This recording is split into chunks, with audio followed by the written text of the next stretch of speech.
advertisement begins. The first scene we see is of a boat, a small, run-down old boat, being thrown about by huge waves. It's clear that we are in a storm. Faintly, we hear screams and cries for help from the boat, but the sound of thunder is louder and lightning flashes across the sky. It is raining very hard. The second scene we flick quickly to. We see a young girl, Asian of origin, who's the refugee, the victim of the story, who's asleep.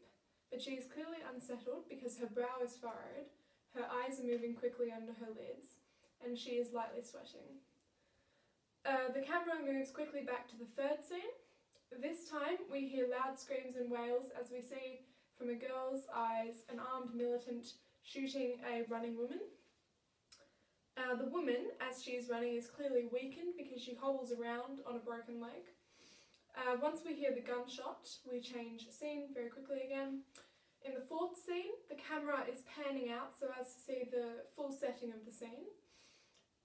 We see a broken but still standing pier with the old boat that we saw in the first scene in the storm tied to it. The boat is full of people, and there is a line leading up to the man who's standing in front of the boat, who we are led to believe is the captain of that boat. There is an exchange happening between the person at the front of the line and the person who appears to be the captain of the boat.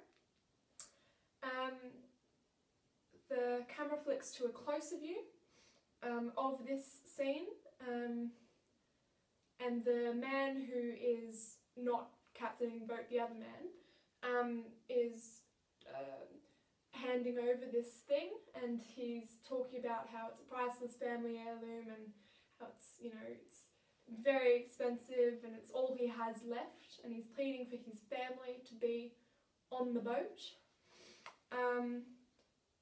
The other man, who we assume to be the captain, finally takes it and lets them on the boat. In the fifth scene, we flip the camera back to the scene with the storm in the boat. There is screams and thunder and lightning, and someone is thrown from the boat, we see, because they're thrown whilst the lightning flashes, so we see their outline.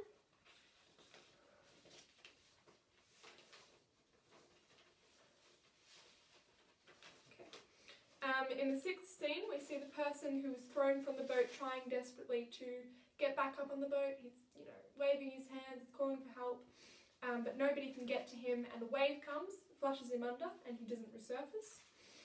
The seventh scene, we see the girl in the bed with her brow furrowed and whatnot, and her eyes snap open, so like that, and tears are running down her face because what we've just seen, it's implied that that's her dream. The eighth scene, we look, we're down on the floor, so we've got the camera down on the floor, we're looking up at her.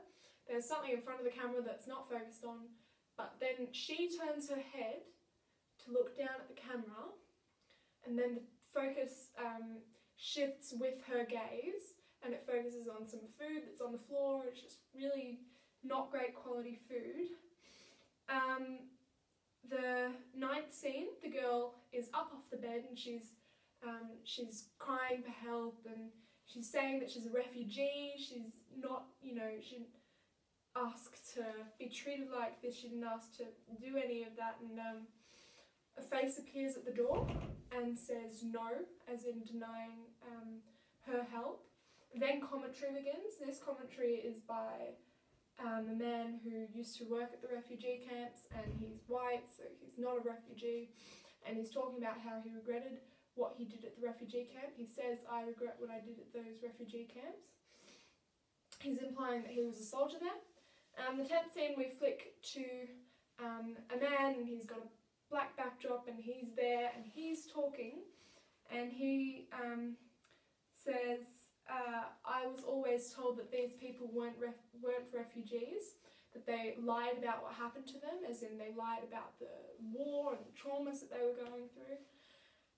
Then the 11th scene, we flick away from that guy and back to the girl again. She's on her bed again. She has her knees drawn up like that, and she's crying. She's not crying, but she's sobbing. She's obviously quite sad. The commentary continues through that scene saying, "I was told they were evil terrorists," which has the impact of, it's like saying they're evil terrorists, but we're seeing this girl and she's sobbing and she's, you know, totally not a terrorist at all. The 12th scene, we see a head in the shot,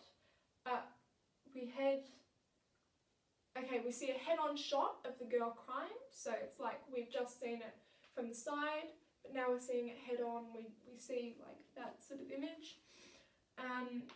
The commentary says, "But they're not," and then halfway through that scene we flick to the man talking again saying, "They genuinely went through hell. We should have treated them with care, but instead we treated them with hatred." The man is crying, so he wipes away a tear. The 13th scene, we see several refugees of different demographics standing silently crying, all looking into the camera. So it's like outside, and the cameras, all of the colours in this advertisement are washed out. And these people, they're crying, they're just staring silently into the camera like we're innocent. The commentary says some of them were forced to watch their friends and family die, so that's sort of explaining why they're crying. Could you imagine being put through that kind of hell, he says. Then he goes on to say that he put down his gun. We don't want to focus too much on him though, but he says that he just put down his gun, he refused to shoot them, and he resigned from the job. Then he said these people, so this is the next scene, and these people, and it's again got the different demographics chart, crying, but this time it's focusing on someone in the front who's that girl who we just saw. Accept them, put yourself in their shoes, wouldn't that be what you would want? Saying, it's like a rhetorical question, wouldn't you want to be accepted and treated with care after the traumas that you've been through? And then we see text play, and then it says, "They're innocent, they really are," in big writing. And then we flick to another screen, which is the Beyond Blue logo, quite obvious, and above it it says, "Stop Refugee Discrimination." So that is my advertisement called "Stop Refugee Discrimination" for Beyond Blue. Enjoy.